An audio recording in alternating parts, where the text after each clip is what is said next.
Commissioner for the Mississippi Department of Public Safety held a news conference to address some of those concerns.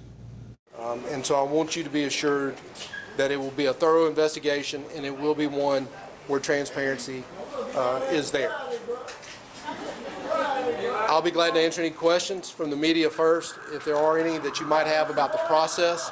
I will not get into the details of the investigation. I would have everybody keep in mind this just occurred about 48 hours ago, so it's still a very, very new investigation. I'm Rob Sneed with Fox 13 News. Question about the actual body cam video. When is that expected to be released? A lot of people keep asking about that. I know that there's a process, but is there a time frame? The way that we've handled it in the last 4 years is we will release that once that investigation is complete, and once that part of the process is done. If you think about any other criminal case, we never release evidence before that time. So we try to treat this the same. We also want to make sure that all witnesses that come forward do it to the best of their recollection. And sometimes when you release that evidence early, witnesses don't want to come forward because they feel like the case is closed at that point. And we feel like it's the best policy to do that once the investigation is complete. Raven Copeland with Channel 3. Raven Copeland with Channel 3. Raven Copeland with Channel 3. I'm sorry. Can you tell me how many videos you suspect you have of gun Walmart and gun? Can't hear you, sir. He's asking about the different types of video that we expect are available. We always retrieve any body cam footage, dash cam footage.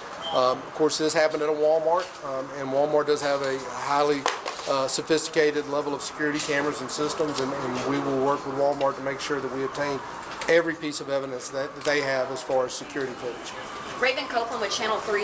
What's the status of the officer involved in this shooting? Is he placed on suspension, on leave? Are there calls for him to be fired? What's the latest with that? Well, I can tell you again, we conduct the officer-involved shooting part of the investigation. Each agency in the state, when these incidents happen, have an opportunity to do their own internal affairs investigation, internal analysis of what happens, and ultimately make those decisions.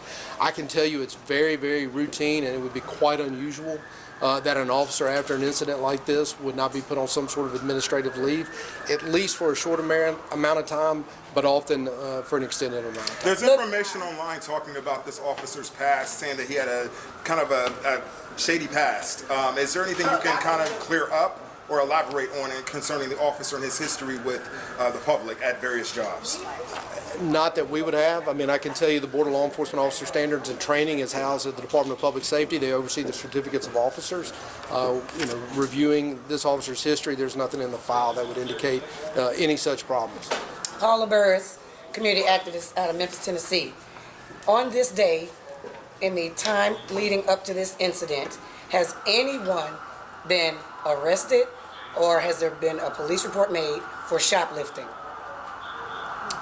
I'm not going to, again, get into any specifics of the investigation at this point. That's all part of the ongoing investigation. I can tell you NBI is conducting that as well as getting witness statements, and so I cannot answer that at this point.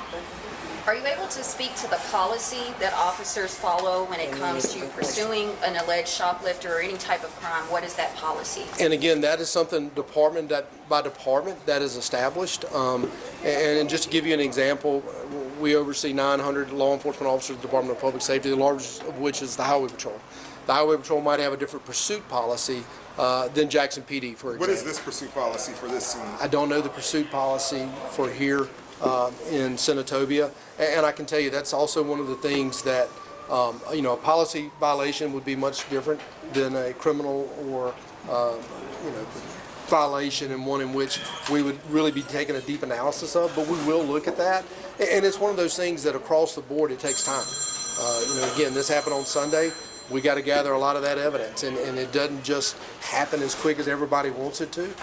I understand that, but I cannot allow expediency to overtake the quality of the work that we're expected to do in these types of cases. What would you say to the public to reassure them? Because a lot of them obviously are angry today, or passionate, upset, hurt. Yeah, there's a lot of feelings. So what is the direct message you would have to Why y'all keep lynching us in Well, our babies? again, and I understand the Why y'all frustrations. don't I give mean, I've us seen the this same happen in other respect we communities give across the y'all? state. That's why I'm here. is to answer these types of questions so that everybody can understand the process that we're going through. And again, understand that our goal is to ultimately be transparent in our investigation so that everybody can take a look at that. And if the wrong conclusions ultimately reached, then those decisions will be looked at and reviewed and scrutinized by the public. And that's how transparency creates accountability. Sir, can you give us your name and your time? All right, as we've reported, the Mississippi officer involved in the shooting death of that 1-year-old is currently on leave. In the meantime, people in Senatobia packed a Board of Aldermen meeting demanding to see the video footage from that incident. ABC 24's Ezekiel Telemaco has that story.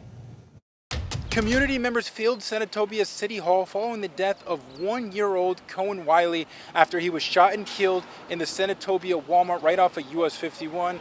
Now, when it comes to community members, they say that they've had enough and they're demanding for evidence when it comes to what took place here on Sunday.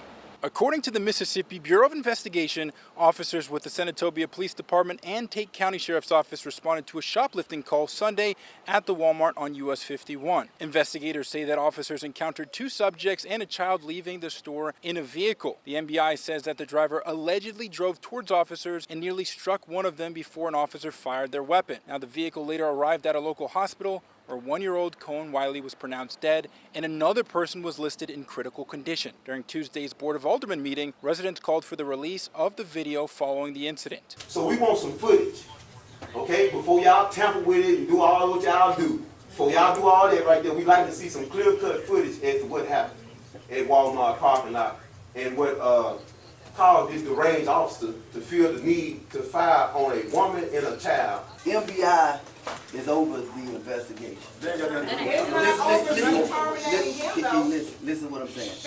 I would like to see the footage just as well as everybody else in order to make a decision. I mean, you get what I'm saying? Brother, I understand we need to suspend him without pay. I'm all for suspending him without pay until MBI finish their investigation. City leaders also announced that the officer involved had been placed on administrative leave without pay pending the outcome of the investigation. Mississippi Department of Public Safety Commissioner Sean Tyndall says that investigators are working to collect evidence and to complete a thorough review of the incident. It's one of those things that across the board it takes time. Again, this happened on Sunday. We got to gather a lot of that evidence, and it doesn't just happen as quick as everybody wants it to. I understand that, but I cannot allow expediency to overtake the quality of the work that we're expected to do in these types of cases. The Mississippi Bureau of Investigation tells ABC 24 specifically that this remains an ongoing investigation and that, again, they're going to continue to send more information to the Attorney General of Mississippi when it comes to what took place at the Walmart right here at US 51. Now, when it comes to the residents that I've spoken to, they are furious when it comes to the death of this 1-year-old child. Reporting in Senatobia, Mississippi, I'm Ezekiel Telemaco, ABC 24 News.